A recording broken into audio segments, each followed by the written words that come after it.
একজন হিন্দু লোক সে প্রতিদিন মূর্তি পূজা করে আর তার মূর্তির কাছে তার ভগবানের কাছে প্রতিদিন গিয়া প্রার্থনা করে আর কান্নাকাটি করে আর ডেকে বলে, ভগবান গো, ও ভগবান, নেও আপেল, মালটা, আঙ্গুর তোমার সামনে আমি দিলাম, তুমি আমার প্রার্থনাটা কবুল করে নাও।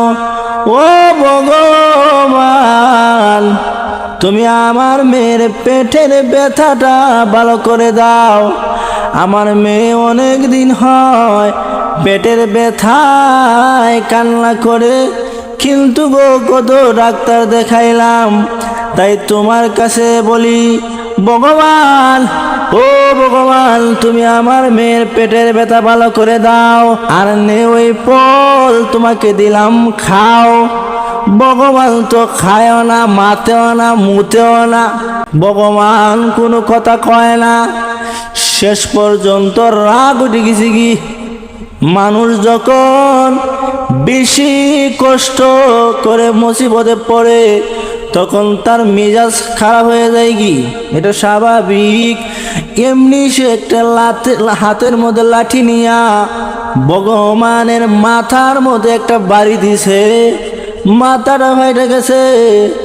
আর ডাক দিয়ে বলে, ভগবান, ও ভগবান, সারা জীবন তোমাকে আমি ডাকলাম, কিন্তু আমার ডাকে তুমি জবাব দিলা না, কিন্তু এত ভগবান বলি কিন্তু কোনো উত্তর দেয় না।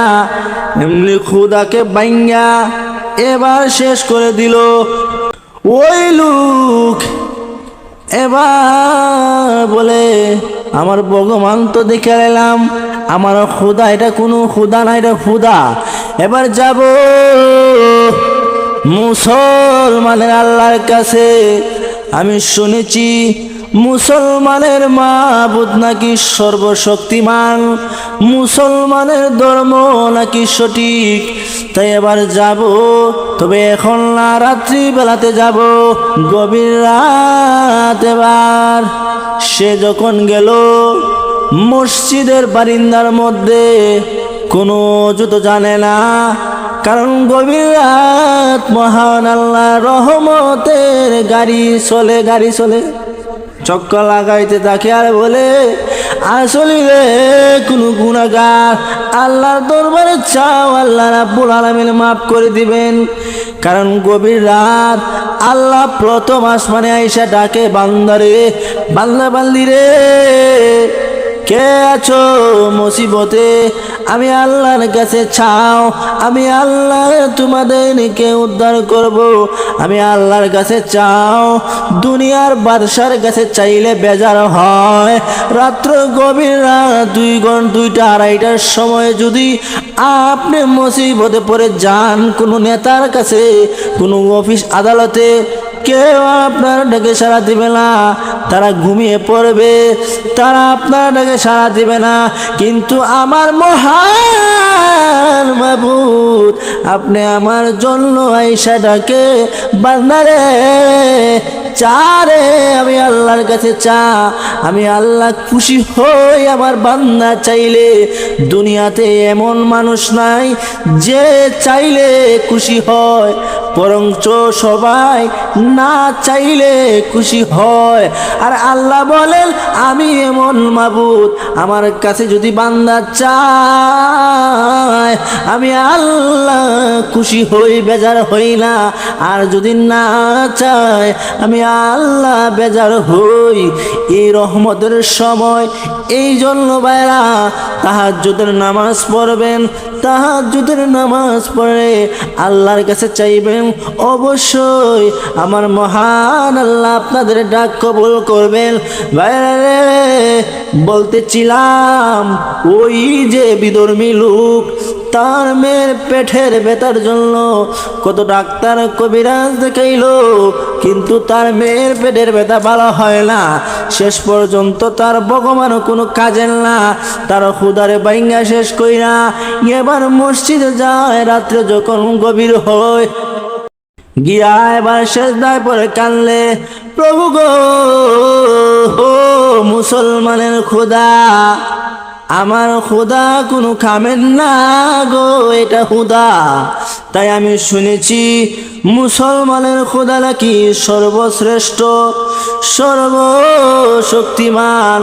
তাই আমি শুনেছি গো, মুসলমান জাতিরা তোমার কাছে মসজিদে আইসা চায়, তুমি নাকি তাদের দোয়া কবুল করো।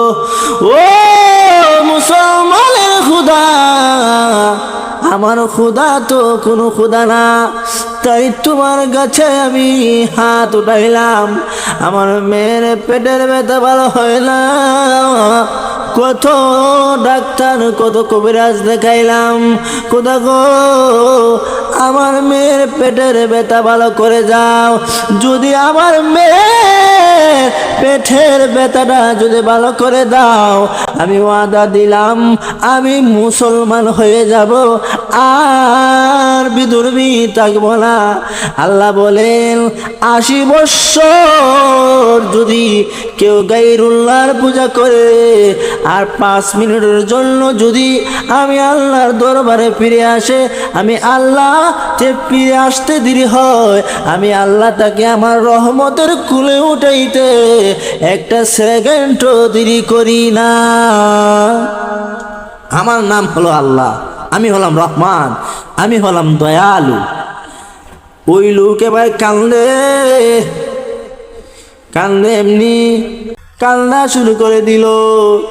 এমনি শুনে গাইবে আওয়াজ আসে, যা রে বাংলা যা, বাড়িতে গিয়ে দেখ তোর মেয়ের পেটের ব্যথা চিরদিনের জন্য ভালো হয়ে গিয়েছে। কিরে গাইবে আওয়াজ কি শুনলাম? ইয়ে বলে দৌড় দিয়েছে বাড়ির দিকে, দৌড় দিয়া দেখে সে যাওয়ার আগে তার মেয়েটা গেটের সামনে দাঁড়িয়ে আছে। বড় আনন্দ লাগতেছে, কারণ যার পেটে ব্যথা সে বুঝে ভাই কিরকম যন্ত্রণা, আর ব্যথা যদি দূর হয়ে যায় কতই আরাম লাগে সে ভালো করে জানে। যার ব্যথা নাই সে বুঝবে না, কিন্তু মেয়ের এবার ব্যবসাবে বোঝা যায় তার ব্যথাটা চলে গিয়েছে, এই জন্য সে গেটের মধ্যে দাঁড়ায় আছে। এবার দাঁড়ায় তার বাবাকে বলে, আব্বা গো আজকে কোথায় গিয়েছিলেন? ওগো আব্বা বলো না গো আব্বা, জীবনে কত জায়গায় গিয়েছে গো আব্বা, কিন্তু তো আমার পেটের ব্যথা ভালো হয় নাই। আব্বা গো আজকে আপনি যাওয়ার কিছুক্ষণ পরে আমার পেটের ব্যথাটা জানি ভালো হয়ে গিয়েছে। আব্বা গো আমার আগুনের মধ্যে গো কে যেন পানি ঢেলে দিয়েছে, আমি বুঝলাম না গো আব্বা, আপনি যাওয়া মাত্রই পেটের ব্যথা ভালো হয়ে গিয়েছে। আব্বা গো কোন কবিরাজের দ্বারা গিয়েছিলেন, কোন ডাক্তারের কাছে গিয়েছিলেন? ও আব্বা বলো আমিও যাব এই ডাক্তারের কাছে। বাবা শুধু কান্দে, কোনো কথা বলে না। এবার মেয়ে ডাক দে বলে, ও গো আব্বা কেন গো কোনো কথা বলে না, শুধু কান্দলো। এমনি সেই হিন্দু লোক ডাক দে বলে, মা গো ও মা তুই কি ওই ডাক্তারের কাছে যাবি? মেয়েটা ডাক দিল, মা আব্বা গো শুধু যাব না, প্রয়োজনে তামাম জীবনী ওই ডাক্তারের গুলামি করে কাটিয়ে দিব। এবার বলে, মা এবার গোসল কর, আমিও করি। পাক পবিত্র হইয়া মসজিদের ইমামের কাছে যাই। ইমামের কাছে গিয়ে যদি কালেমা পড়ে তাহলে আমরা ওই ডাক্তারের কাছে যাওয়া হবে। মাগো ভুল করেছি, এত বৎসর আসল মাবুদের খোঁজ পাই নাই। বাইরে রে খাস দিলে যদি গভীর রাতে উঠে তুমি যদি তাহাজ্জুদের নামাজের জন্য রেডি হয়ে যাও, পাক পবিত্র হইয়া মহান আল্লাহর কাছে হাত উঠায়ে দাও আর বলবা ইয়া হাইয়ু ইয়া কাইয়ুম, আল্লাহর ইসমে আজমের নাম, এই নাম ধরে যদি কোনো বান্দা ডাকে, আমার আল্লাহ বলেন আমি আল্লাহ তার গুনাহ মাফ না করলে আমি আল্লাহর শরম লেগে যায়। মহান আল্লাহর এই নাম এ তো সম্মান। ইয়া হাইয়ু ইয়া কাইয়ুম ইসমে আজম বলে সুলাইমান আলাইহি ওয়াসালাতু ওয়াসালাম একদিন দেখেন ধুলাবালু উঠতেছে, তখন তিনি ডাক দিয়ে বললেন ধুলাবালু ওরে কেন? তখন তার কাছে খবর আসলো রানী বিলকিস হাজার হাজার সৈন্য নিয়ে আসতেছে আপনার দরবারে। তখন উনি একজন জিনকে বললেন কে আছো? রানী বিলকিস আমার কাছে আসার আগে আগে তার সিংহাসনটা আমার সামনে এনে দিতে পারবে? তখন একজন জিন দাঁড়াইলো, ওই জিন দাঁড়াই বলে সুলাইমান পয়গম্বর আমাকে বলেন আমি এনে দিব। তখন বলেন কতটুকু সময় লাগবে? ওই জিন বলে একটা মানুষ উঠতে আর বসতে যদ্দূর সময় লাগে গো, এর ভিতরে আমি আপনাকে এনে দিব।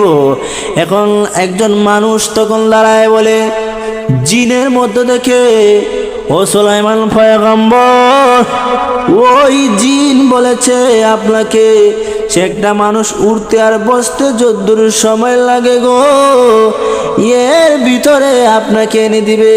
আর আমি বললাম একটা মানুষ চৌকের ফাতি দিতে যদ্দূর সময় লাগে, এর ভিতরে আমি আপনাকে সিংহাসনটা এনে দিব। উনার আমল ছিল ইসমে আজম। এই জন্য যুবক ভাইরা গো, রাত্রের বেলা দাঁড়াও, যুবকের সেজদা আল্লাহর কাছে অনেক দাম আছে। যুবকের সেজদার দাম, ও ভাই ইসমে আজম পড়ে আল্লাহর কাছে যাও। একটা বিধর্মী লোক যদি মন প্রাণ দিয়ে আল্লাহকে যদি চায়, আল্লাহ তার ডাকে সাড়া দিয়েছেন। আমার আল্লাহ এত দয়ালু। আরেকজন হিন্দু আরেকজন বিধর্মী সে ভগবান ভগবান করে কানলে ইয়াসনম ইয়াসনম ইয়াসনম, সে শুধু ইয়াসনম ইয়াসনম ইয়াসনম বলে কান্দে। ওই যে মূর্তি পূজারী সে তার মূর্তির সামনে শুধু বলে ইয়াসনম ইয়াসনম ইয়াসনম বলে কান্দে। কিন্তু হঠাৎ করে ভুলে সানাম না কইয়া ইয়া সামাদু ইয়া সামাদু ইয়া সামাদু ইয়া সামাদু এমনি দেখে যে কে গাইবে আওয়াজ দেয়, এতদিনে কিভাবে রে বান্দা আমার নামটা স্মরণ করলি? কই কি রে, ভুলে বলেছি ইয়া সামাদু ইয়া সামাদ। হঠাৎ করে কে জবাব দিল? আর ইচ্ছা করে সারা জীবন ইয়া সানাম সানাম ডাকলাম, কেউ উত্তর দিল না। আর একটা ভুলে ডাকলাম ইয়া সামাদ, এখন উত্তর দিল কে রে? তখন যে ওই রাস্তা দিয়ে যায় ওনাকে জিজ্ঞাসা করে যে ভাই আপনি কি সামাদ চিনেন? কে দেরে বেটা সামাদ কিভাবে চিনবো, নামাজই হই না, সামাদ কিভাবে চিনবো? এখন কেউ তো আর সামাদ চিনে না। হঠাৎ করে একজন আলেমকে পায় বলে হুজুর আপনি কি সামাদ চিনেন? হুজুরকে জিজ্ঞাসা করে হুজুর আপনি কি সামাদ চিনেন গো? আপনি কি সামাদ চিনেন? উনি বলেন চিনব না কেন, সামাদ হলো আমাদের আল্লাহর নাম। আল্লাহু আহাদ আল্লাহুস সামাদ, সামাদ হলো আমাদের আল্লাহর নাম। তাহলে চিনব না কেন? উনি বলেন দাঁড়ান গো হুজুর, আমি এখন গোসল করে আসি। গোসল করে এসে হুজুরের দ্বারে এসে বলে ওগো হুজুর আমাকে কালিমা পড়ান, আমি কালিমা পড়ে মুসলমান হয়ে যাব। সারা জীবন সামাদ সামাদ বলে ডাকলাম, কিন্তু উত্তর দিল না। এখন দেখা যায় আমার আল্লাহ কত দয়ালু, আমার আল্লাহ কত রহমান। আমি ভুলে সামাদ বলেছি, আমার আল্লাহ জবাব দিয়েছে, যখন আমি আর এই ধর্মে থাকবো না গো, আমাকে কালিমা পড়াল গো, আমি মুসলমান হয়ে যাব। পায়রা আমার আল্লাহকে যে ডাক দিয়েছেন, আমার আল্লাহ তার ডাকে জবাব দিয়েছেন। আল্লাহ বলেন আর রহমান, আমার আল্লাহ হলো রে রহমান, আমার আল্লাহর নাম হলো রহমান। রহমান নামে যদি কেউ ডাকে, আল্লাহ তার ডাকে জবাব দেয়। খলিফাতুল মুসলিমিন ওমর রাদিয়াল্লাহু তাআলা আনহুর শাসনামলে এক গায়কের নাম ছিল বীর জঙ্গি। সে যখন গান গাইতো, মানুষে মারহাবা মারহাবা বলতো, টাকা পয়সা দিত। শেষ পর্যন্ত যখন বৃদ্ধা হয়ে যায়, তখন একতারা আর বাজাইতে পারে না, একতারার মাঝে বাড়ি দিলে দুই তারা হয়ে যায়। এখন গান গাই বদরের কথা, এখন গানও টান দিলে বে বে বে বে করে, সবগুলো টাকা দিয়ে বদরের কথা দুরু দুরু করে। ওই বীর জঙ্গি শেষ পর্যন্ত যখন কেউ টাকা দেয় না, না খাইয়া মরণাপন্ন একটা গর্তের মধ্যে পড়ে রয়েছে, আর বেলাকে বাইরে ভাঙছে, আর বলে ওরে ভেলা, তুই শেষ করলি আমার জীবনের ভেলা রে ভেলা, তুই শেষ করে দিলে আমার জীবনের ভেলা। এবার ভেলারে বাইরে ভাঙে আর কান্দে গো, আমি আর জীবনে গান গাইব না। এবার তোবা কারছে আমিনুল মুমিনিন, এবার স্বপ্নে দেখেন গো মহান আল্লাহ দেখায়, যাও যাও অমুক জায়গায় যাও, গিয়ে দেখো আমার বন্ধু রয়েছে, সে উপবাস রয়েছে, যাও তাকে গিয়ে খাবারের ব্যবস্থা করে দাও। আমিনুল মুমিনিন সকালবেলা ঘুম থেকে ওইটা দেখে দৌড় দিছে ওই জায়গার মধ্যে, স্বপ্নে যে জায়গায় দেখছিল, গিয়া দেখে বীর জঙ্গি প্রসিদ্ধ গায়ে। থরে তো ঘৃণা করি, আজকে দেখা যায় স্বপ্নে থরে আমাকে আল্লাহ দেখাইছে, খিরে কেমনে কামারালি, কেমনে কামারালি, কেমনে রে তো মহান হয়ে গেলি, আল্লাহর বন্ধু হইয়া গেলি রে। ডাক দেখা আমিনুল মুমিনিন, কাম কি হইছে না হইছে আমি জানি না গো, আমি শুধু আমার ভেলাকে ভাঙছি আর তোবা করছি, আর আর জীবনে গো কোনদিন গান গাইব না, এই বলে আমার ভেলাকে ভাঙছি। আমার আল্লাহ আমার তওবা কবুল করেছে। আমিনুল মুমিনিন ডাক দিয়ে বলে, ওরে বীর জঙ্গি, আমার আল্লাহর কাছে যদি তওবা করো, আমার আল্লাহ মাফ করে দেবে। আল্লাহ হলেন রহমান, আল্লাহ হলেন রহিম। আমার আল্লাহকে যদি কেউ রহমান বলে ডাকো রে, আমার আল্লাহ তারা ডাকে জবাব দিবে। ওরে ভাই আমার ইসমে আজম বলতেছিলাম, ইয়া হাইয়ু ইয়া কাইয়ুম, এই কথা যদি কেউ দোয়ার মধ্যে বলে, মহান আল্লাহ তার বান্দার দোয়া কবুল করে। ইয়া হাইয়ু ইয়া কাইয়ুম। নবীজি একদিন রাতের বেলায় নামাজ পড়তে আরম্ভ করে দিলেন। নবীজি সারা রাত নামাজ পড়ে নবীজি সেজদার মধ্যে পড়লেন। নবীজির পা মোবারক ফুলে গিয়েছে, রক্ত যেমন বের হয়ে যাবে লাল হয়ে গিয়েছে। আম্মা জান আয়েশা দাঁড়াইলেন, নবী আর সেজদা থেকে মাথা উঠান না। আম্মা জান আয়েশা ভয় পেয়ে গেলেন। নবীজিকে এবার হাত দিয়া দেখেন নবীজির শ্বাস আছে কিনা। এইদিকে আজানের সময় হয়ে গিয়েছে, বিলাল আজান দেয়, কিন্তু নবী এখনো আসতেছেন না। নামাজের সময় শেষ হয়ে যাচ্ছে, কিন্তু কেউ আসতেছে না। কিন্তু নবীকে ডাক দেবে, কেউ সাহস করতে পারে না। সবাই ডাক দেবে, বলে আবু বকর আপনি ডাক দেন গো আল্লাহর নবীকে আসার জন্য। আবু বকর বলে, প্রয়োজনে একা নামাজ পড়ে যাব, তবে আল্লাহর নবীকে ডাক দিয়ে ঘুম ভাঙাবো না, এই বেয়াদবি আমি করতে পারবো না। এখন ডাক দিয়ে বলে সবাই মিলে ধরে, উমর আপনি শক্ত, আপনি যান একটু ডাক দেন। উমরকে আমি শক্তই লিখিব, রসুলের সামনে আমি মোমের মতো লরম, আমি পারবো না। উমর বলে প্রয়োজনে একা নামাজ পড়ে যাব, কিন্তু আল্লাহর নবীকে আমি ডাক দিব না। সবাই এবার মিলে হযরত বিলালকে বলে, বিলাল রে, তুমি তো আমাদেরকে প্রতিদিন বলো হাইয়া আলাস সালাহ, হাইয়া আলাস সালাহ। আরে বিলাল, তুমি আমাদেরকে ডাকো।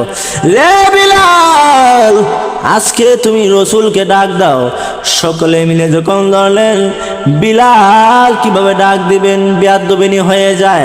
এবার হুজরা শরীফের দিকে বিলাল হাঁটা আসা যাওয়া করে, নবীকে ডাক দেয় না।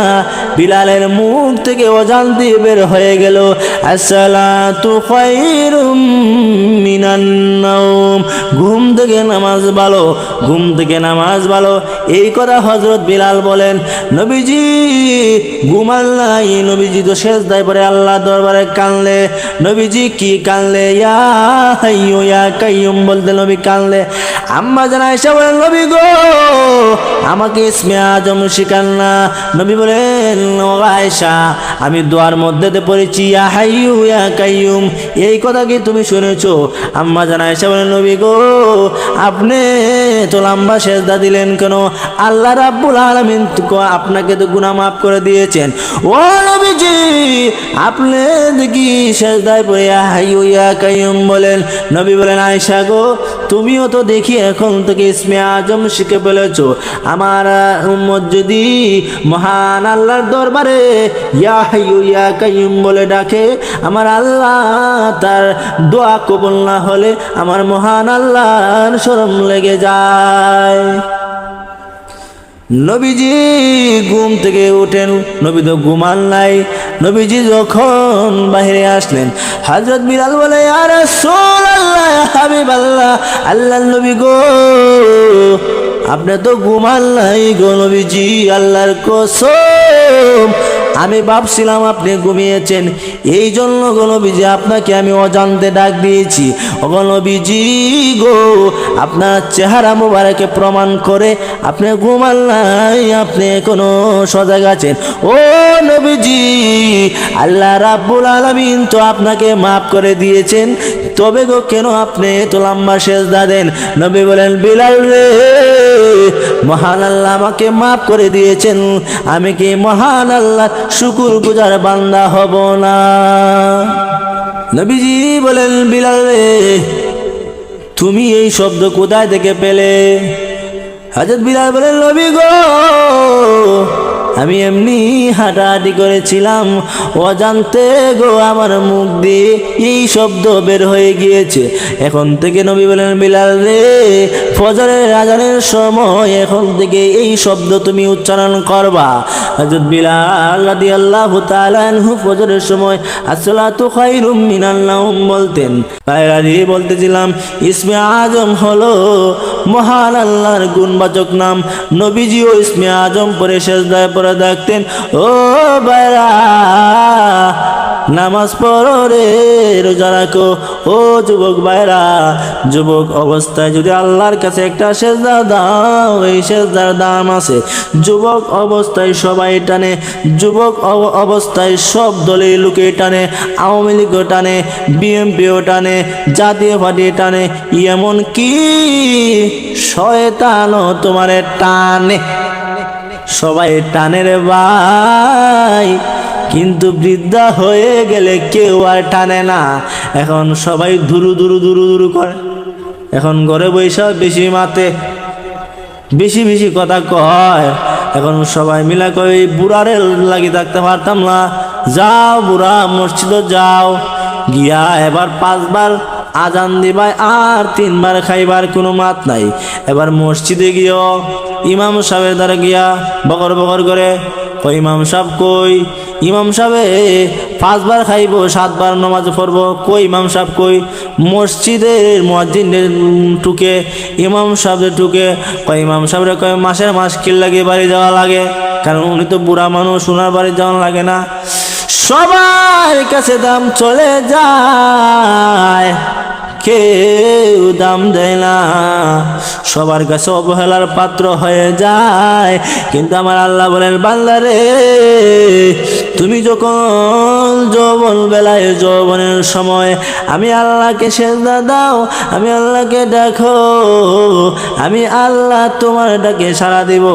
এবং যুবক অবস্থায় যদি নামাজ পড়ে, তাহাজ্জুদ পড়ে আমি আল্লাহকে ডাকে, যদি বৃদ্ধা হয়ে যায় তখন দেখা যায় আর নামাজ ভালোভাবে পড়তে পারে না, ওয়াজ নসিহত হয় করে বৈশা বৈশা শুনে যাইতে পারে না, আগে নামাজ পড়তে এখন পারে না, মনে বড় আফসোস। কিন্তু আমার আল্লাহ বলেন, ওই বুড়াকে আমি আল্লাহ যেভাবে যুবক অবস্থায় দাম দিয়েছি, ওই বৃদ্ধা অবস্থায় সে যে জিনিস করতে পারে না, ওয়াজ তফসিল হেঁটে হেঁটে যেতে পারে না, তাহাজ্জুদের নামাজ পড়তে পারে না, আমি আল্লাহ সে না পড়ার কারণেও আমি আল্লাহ তাকে পড়ার সওয়াব দিয়ে দিলাম। যুবক অবস্থায় দাম সবার কাছে, বউর কাছে দাম, মা বাবার কাছে দাম, সবার কাছে দাম। এই জন্য যুবক রে, তোমার যৌবনটাকে কাজে লাগাও, যৌবনটাকে আলাদা করে হিসাব করা হবে, যৌবন কালকে আলাদা করে হিসাব করা হবে।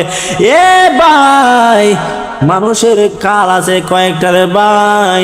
প্রথম নম্বর হলো শিশুকাল, এরপরে হলো যৌবনকাল, এরপরে হলো রে বৃদ্ধাকাল। তোমার এই তিন কালের মধ্যে তোমার যৌবনকালটারই দাম আছে, শিশুকালেরও দাম নাই, বৃদ্ধাকালের দাম নাই। কিন্তু যুবক রে, যৌবনকালে যদি মহান আল্লাহর কাছে দোয়া করো, আল্লাহর কাছে যদি চাও, আমার আল্লাহ তোমার দোয়া কবুল করবেন।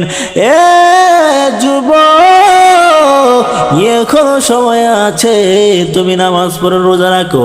তোমার মতো যুবক ছিল হযরতে আবু বকর, তোমার মতো যুবক ছিল রে অনেক সাহাবায়ে কেরাম, কিন্তু সাহাবায়ে কেরাম ইসলামের জন্য জীবন দিয়েছে।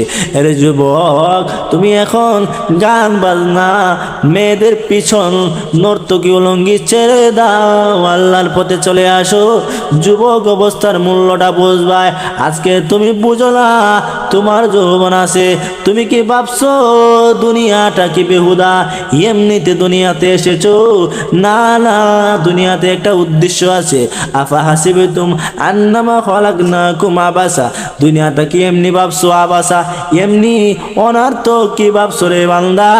না না, দুনিয়াটা অনার্থক নয়, অবশ্যই মহান আল্লাহর দরবারে হিসাব দিতে হবে। এ ভাই, এই মুহূর্তে যদি মরে যাও, এই মুহূর্তে তোমাকে আর ঘরে রাখবে না, তোমার লাশটা ঘরের বাইরে নিয়ে চলে যাবে, সবাই গো গোসল করাবে, কাফন লাগাবে, তোমাকে নিয়ে যাবে 5 তলা অন্ধকার কবরে। তোমার দেহের আর দাম থাকবে না, চিরদিনের জন্য পৃথিবীর মায়া ত্যাগ দিয়া আর জীবনে আসবা না। এই দুনিয়াটা মহান আল্লাহর কাছে দাম নাই, একটা মরা গরুর চাইতেও নিকৃষ্ট। আপনার মরা গরু যদি আপনি একটা রাস্তার মধ্যে ফেলিয়ে দেন, এই মরা গরুকে যদি আপনার দুশ্মনের কুকুর খায়, আপনার কুকুরও আছে, আপনার কিন্তু তাকে বাধা দিবেন না। আর জীবিত অবস্থায় যদি আপনার দুশ্মনের কুকুর আপনার গরুকে যদি একটা কামড় দেয়, আপনি লাঠি লয়ে বের হয়ে যাবেন মায়ের করার জন্য। কিন্তু বাইরে রে, মরা গরু যদি আপনার দুশ্মনের কুকুর খায়, আপনার কোনো কষ্ট লাগে না, আপনি কোনো প্রতিবাদ করেন না। আল্লাহ বলেন, এই পৃথিবী মরা গরুর চাইতে আমার কাছে কোনো দাম নাই। আমার এই পৃথিবীতে বেঈমান কাফের দুশ্মনরা যদি খায়, Bush Barack Obama, Donald term যা আছে সবাই যদি গো খায়, আনন্দ উল্লাস করে, মুসলমানরা কষ্ট করে, আমি আল্লাহর কাছে কোনো আসে যায় না, কারণ দুনিয়াকে দাম দেই না। দুনিয়াতে 40-50 বছর থাকবে, কিন্তু বাইরে রে